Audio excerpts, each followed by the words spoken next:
స్థానిక సంస్థల్లో బీసీలకు 42% రిజర్వేషన్లపై ప్రభుత్వం జారీ చేసిన జీవో 9పై హైకోర్టు స్టే ఇచ్చింది. అలాగే స్థానిక సంస్థల నోటిఫికేషన్ పైన స్టే విధిస్తూ మధ్యంతర ఉత్తర్వులు జారీ చేసింది. 4 వారాల్లో కౌంటర్ దాఖలు చేయాలని ప్రభుత్వాన్ని ఆదేశించింది.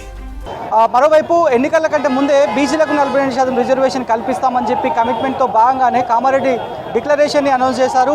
ఆ తర్వాత ఎంపెరికల్ డేటా ఆధారంగా ఏ సామాజిక వర్గం వాళ్ళు ఎంత ఉన్నారు అనేది క్లారిటీగా చెప్పాము, శాస్త్రీయ పద్ధతిలో చెప్పాము. కానీ బీఆర్ఎస్ బీజేపీ కుట్రపూరితంగా కోర్టుకు రావడము, కోర్టులో పిటిషన్ వేసిన కారణంగానే ఈ రకంగా స్టే వచ్చింది. కేవలం స్టేతోనే అంతా అయిపోయిందని అనుకోవద్దు, అధైర్యపడొద్దు అనేటువంటి విషయాలను అయితే కాంగ్రెస్ పార్టీకి సంబంధించినటువంటి మంత్రులు చెప్తున్నారు.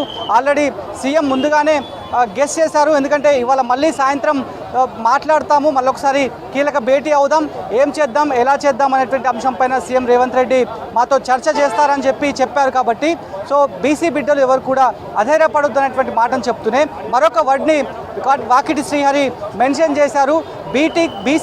బీసీల కాడి నోటి ముద్దను ఎగరగొట్టింది బీఆర్ఎస్ బీజేపీ కుట్రలో భాగమైనటువంటి విషయాన్ని కూడా చెప్పారు.